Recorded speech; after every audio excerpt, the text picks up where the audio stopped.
Gate B 2025 के previous year questions discuss करेंगे। और अगर आप गैट बी के और प्रैक्टिस क्वेश्चंस करना चाहते हैं apart from previous year questions, तो आप साइबिट्स को जाके विजिट कर सकते हैं। यहाँ पे आपको TIFR, IIT जैम, गैट बी ये सारे एग्जाम्स के crash courses as well as test series मिल सकते हैं। तो आप cybids.in पे विजिट करें, लिंक डिस्क्रिप्शन में भी है। स्टार्ट करते हैं इम्यूनोलॉजी के previous year questions. Given below are two statements, one is labeled as assertion and the other is labeled as reason. तो assertion क्या है? An antigen bind to Fab region of the antibody. तो antibody का fragment of antigen binding वहीं पे जाके antigen bind करता है, तो assertion true है. The effector function of an antibody is defined by the structure of its heavy chain. तो heavy chain का जो structure FC region होता है, constant region, वही define करता है effector function. effector function जैसे कि complement activation वगैरह. तो in the light of the above statements, choose the most appropriate answer from the options given below. तो देखो assertion भी ठीक है, reason भी ठीक है, और जो reason है वो इस assertion की correct explanation है। करेक्ट एक्सप्लेनेशन नहीं है। अब एंटीजन फैब से बाइंड कर रहा है तो इफेक्टर फंक्शन का उससे क्या मतलब, ऐसे वो फैब की बात है, वो एफसी की बात है, तो option B is correct. Which of the following antibody types has the highest molecular weight? तो highest molecular weight जो होता है वो IgM का होता है, क्योंकि ये पेंटावेलेंट फॉर्म में रह सकती है, तो इसलिए इसका molecular weight ज्यादा होगा।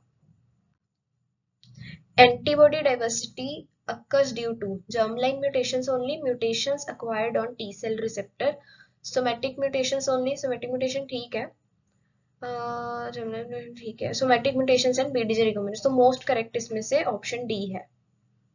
सोमैटिक म्यूटेशन से भी डाइवर्सिटी आती है, बीटीजी रिकॉम्बिनेशन से भी आती है। Which of the following components of the human immune system is most effective against intracellular bacteria? Intracellular bacteria मतलब जो बैक्टीरिया सेल के अंदर जाके सर्वाइव कर सकते हैं, जैसे MTB वगैरह, तो उसके अगेंस्ट कौन सा इम्यून सिस्टम का कंपोनेंट ज्यादा अच्छे से वर्क कर पाएगा?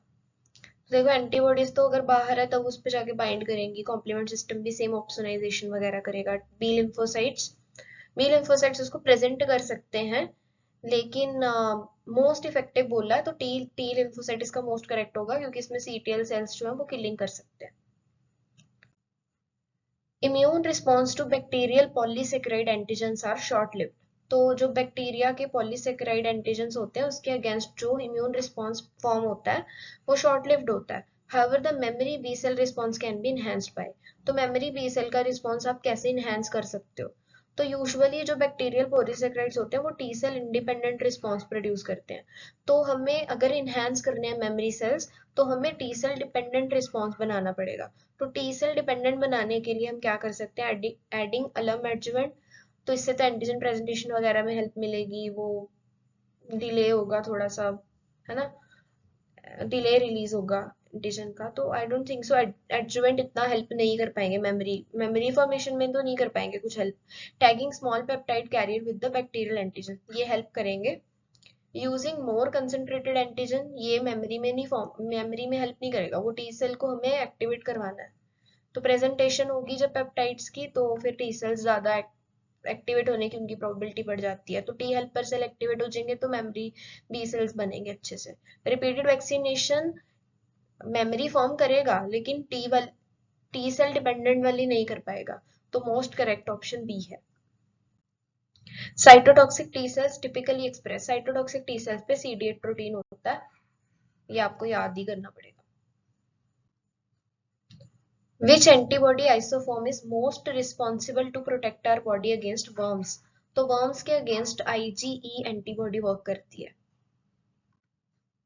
Given below are the two statements. One is labeled as assertion and the other is labeled as reason. तो assertion क्या है? A patient come to hospital with fever. एक बंदा आया, उसको बुखार है। Blood test was positive for dengue virus IgG. तो डेंगू वायरस के IgG उसके ब्लड में मिली है, लेकिन IgM नहीं मिली। The patient also tested positive for chikungunya virus IgG and IgM, लेकिन उसकी बॉडी में चिकनगुनिया के अगेंस्ट IgG एंड IgM दोनों मिली है। तो मैं आपको एक बात बताती हूँ, जब इन्फेक्शन होती है तो यूजुअली पहले IgM बनती है, फिर उसके बाद IgG बनती है, और IgG जो है वो ज्यादा लॉन्गर टाइम तक गार्ड करती है। तो presence of the dinghy specific IgG in blood confirm that patient has pass dinghy infection. तो ये भी ठीक है, ये फर्स्ट असर्शन भी ठीक है और ये इसका करेक्ट एक्सप्लेनेशन है। तो ऑप्शन ए इज करेक्ट। अब आ गया match the column.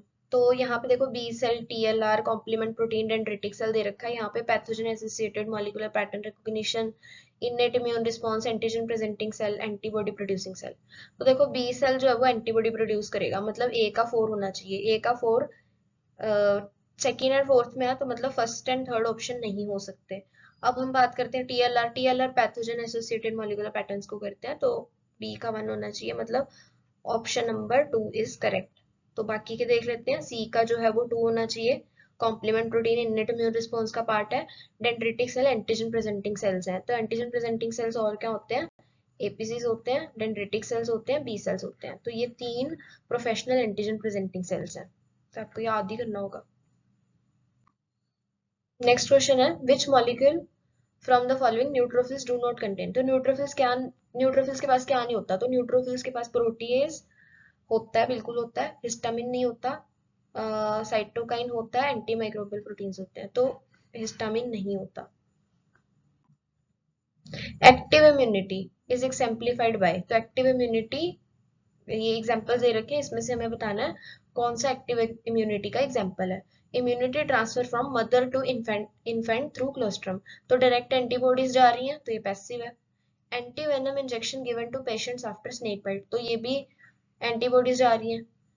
Oral polio vaccine drops given to children. तो इसमें अटेन्यूएटेड मतलब इसमें पैथोजन दिया जा रहा है, बॉडी एंटीबॉडीज बॉडी खुद से बनाएगी।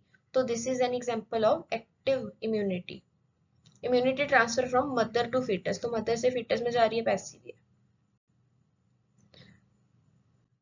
ठीक है, तो इसके साथ हमारा इम्यूनोलॉजी का 2025 कैट बी एग्जाम के क्वेश्चंस डिस्कस होते हैं। नेक्स्ट क्लास में हम नेक्स्ट टॉपिक करेंगे।